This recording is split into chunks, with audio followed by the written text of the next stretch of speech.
Well, good evening, Lifehouse Church. Thank you so much for joining us again on our Wednesday night devotions. So great to have you here and super excited about what we're going to be talking about tonight. Tonight, we're going to be getting into 5 lessons that we can learn from the life of Moses. And as you know, I've been reading through the Old Testament in chronological order, and now I'm into the book of Joshua. And so we've really kind of wrapped up Moses as part of the journey. And so I thought it'd just be kind of neat tonight to take a look at 5 different lessons that we can learn from his life. Before we get into that, I just want to let you know about a few things happening at the church. One, if you didn't get my email, I just want to say thank you so much, Lifehouse, for your support, your generosity, your vision of what God is doing in our community and in our church. For the Easter outreach, we began the outreach needing 30 volunteers in order to make this thing work, which is a massive amount of people considering a church of our size. And I want to say that Monday, I sat down with our children's director, Marcia Jenks, and we're talking about the outreach. And she said every single spot has been filled in terms of the need for volunteers. So Lifehouse, way to go. Thank you for all of you, those of you that are volunteering, those of you that are praying for the event, those of you that are coming, those of you that have been inviting people, those of you that have been bringing candy. What way to go. I mean, it is just so awesome to know that we're in a church that has a heart for the community, that has a heart for reaching people far from God. I am just so excited about that, and I just want to take a moment to brag on you guys, because that is absolutely awesome. The only thing left that we really need for the outreach is to continue to bring candy. You can bring candy this Sunday. You can bring candy up at the church office. You can have candy shipped to the church. Whatever you want to do, you can make a donation and we can go get some candy. But we want to make sure that we have enough candy to bless these kids that are coming so that they have a great time. And of course, the ultimate goal of that is so that people come to our Easter Sunday service, where of course we'll be talking about the gospel and the resurrection and believing God in faith that people's lives are going to be changed by the power of the gospel on Easter. And so this Sunday, we're continuing our series. It's Palm Sunday, so last Sunday before Easter, which is just crazy. I don't know, but just everything with the last year, just time means nothing. You know, it's like, wow, I can't believe it's already Easter. Just events and days continue to blur together and sneak up on the calendar. But Easter is just a few short weeks away, a week from Sunday. So we're talking a week and a half away. And so this Sunday, our kids are going to be singing Kids Club. And we'll be continuing our series, The Table, the Trial, and the Tomb. We're going to be talking about the trial. Church, I am super excited about the message Sunday. I got done writing the message, and I don't know that I've ever felt as good getting done writing a message as I did for the message this Sunday. You are not going to want to miss it. You're going to want to make sure you tune in online or come in person. It's going to be a powerful message this Sunday as we look at the trial and what that means for our life. So, super excited about this Sunday with the kids singing, and just as we gear up in excitement for Easter, I really want to encourage you to be there, invite some people, and it's going to be a great time. So that being said, let's get into tonight's lesson. We're going to be looking at 5 lessons from the life of Moses. And so recap, Moses, born a Hebrew, born a Jew. During that time, Pharaoh had made this declaration that all the male children of Israel should be destroyed and killed because the Israelites were multiplying too quickly. And so Moses' mom, being a good mama, said, I can't do that. She puts Moses in a basket and sets him in the river, so at least she gives him a chance. Pharaoh's daughter finds him, and so he grows up in the house of Pharaoh. And then we fast forward, he is in exile, backside of the mountain where he has this encounter with God, goes back to Egypt, let my people go, 10 plagues, takes him out to the Mount Sinai where he receives the law.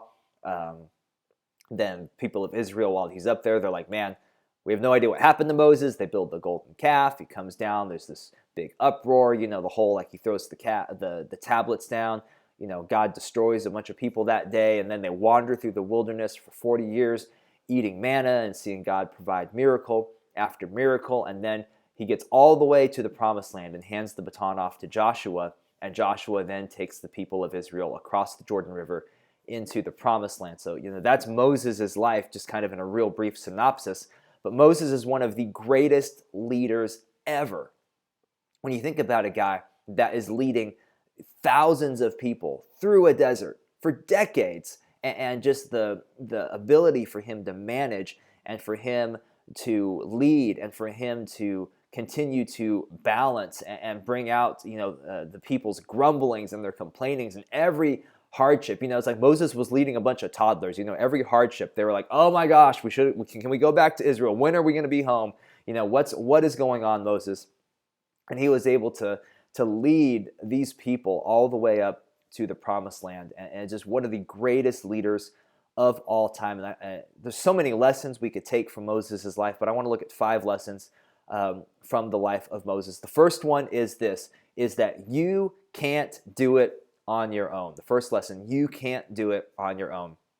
In Exodus 17, verses 8 through 16, we see that the people of Israel are in battle. And so God tells Moses to go up onto this ridge where he's overlooking the battlefield. And God says, okay, Moses, when your hands are up, your people will have victory. But if your hands go down, then the enemy will start to win. And so Moses goes up and he's holding his hands up. But if any of you have ever done that where you try to hold your hands up for a long time, eventually your arms get tired. And so Moses' arms get tired. And as they do, as his hands would go down, then the people of Israel would start to lose the battle. So what happened was Aaron and Hur came up alongside Moses and supported his arms so that his arms could stay up and so that Israel could win the battle. And the question I want to ask you tonight is, who is holding up your arms? When you get weary from the battle, when things seem to get overwhelming, who's holding up your arms? Do you have people in your life that are coming alongside you, that are holding up your arms so that when you can win the battle? Let me ask you even a more probing question. Do you allow people to hold up your arms when you're in battle? Or do you say, no, I can do it on my own. I can get through this on my own. I can beat this struggle on my own. I can get through this hardship on my own. And you say, I don't need people. I'm not going to let people hold up my arms. I'm strong enough to hold up my arms by myself. Or do you let people in your life to hold up your arms in the middle of the battle? We need those people because you can't do it on your own. And Moses was one of the best delegators in all of Scripture. He knew that he couldn't do it on his own, and he learned that lessons from his father-in-law, Jethro. In Exodus 18, 1 through 27, you read this account where Jethro comes to him and he sees Moses, and Moses is spending his whole day just listening to people complain, listening to the arguments, being the judge, trying to figure out, okay, you're right, you're wrong, no, you have to do this, no. And just people all day lining up to go talk to Moses. And Jethro's like, dude, you can't live like this. This is insane. You need to set some people up to delegate. You need to delegate out this responsibility. So set some guys up.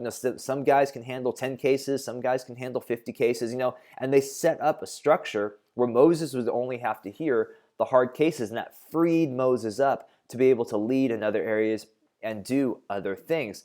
And maybe if you're feeling overwhelmed in your life, maybe you're feeling that you have so much going on. The question I want to ask you is there something that you can hand off?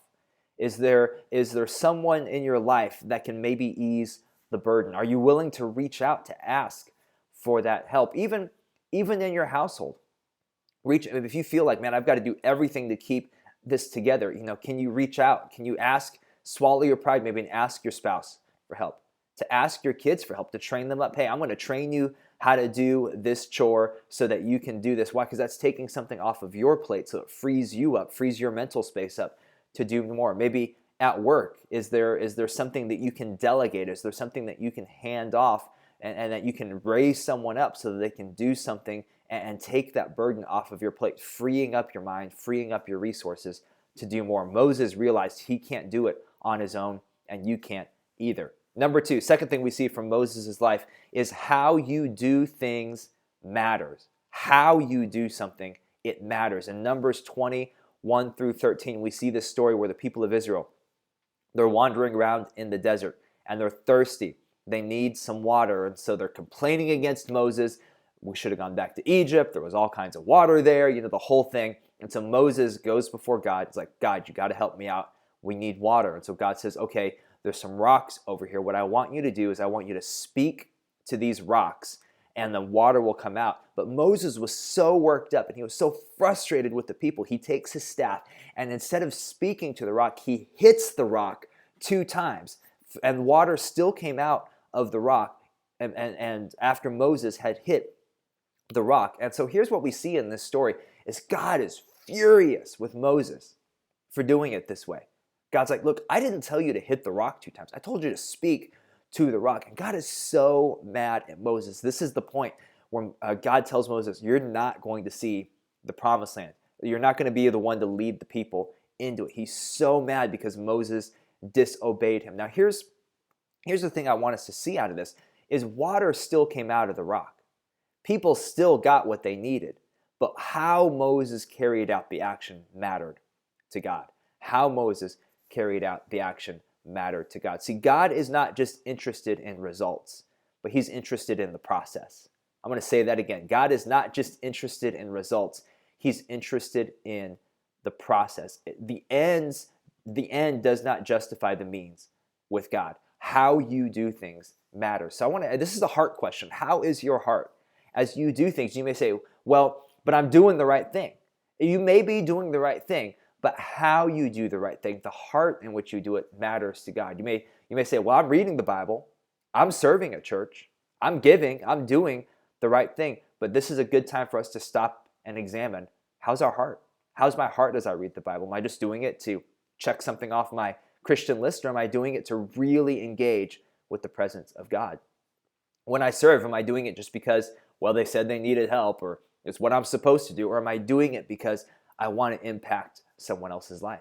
As I give, am I doing it because, well, if I don't give, God's not going to bless me, or if I don't give, the church is going to go under, or am I doing it because I realize my giving is creating a heart of generosity in me, and my giving is empowering the church to do the work of God in the community and in the world? How we do something matters. It's not just what we do, but how we do it and the heart in which we do it. How we do things matters to God. Third thing is Moses learned that, and we need to learn also, he did not make a move without God's presence. And the third thing is don't make a move without God's presence. Exodus 33:12 through 23. God is telling Moses this time, hey, I'm going to send you on. I'm going to put an angel with you. I'm going to send you guys on. And so the angel's going to lead you, but I'm going to stay right here. And God tells Moses, or Moses tells God, God, if you don't go with us, if your presence does not go with us, we're not going anywhere. We're staying right here. We're not leaving without your presence. Moses understood the value of living in the presence of God. And as you make decisions, as you go through decisions in your life and you try to figure out, should we move here? Should we take this opportunity? Should we do this new thing? Oftentimes in our life, the filter that we run those decisions through is, how is this going to benefit me?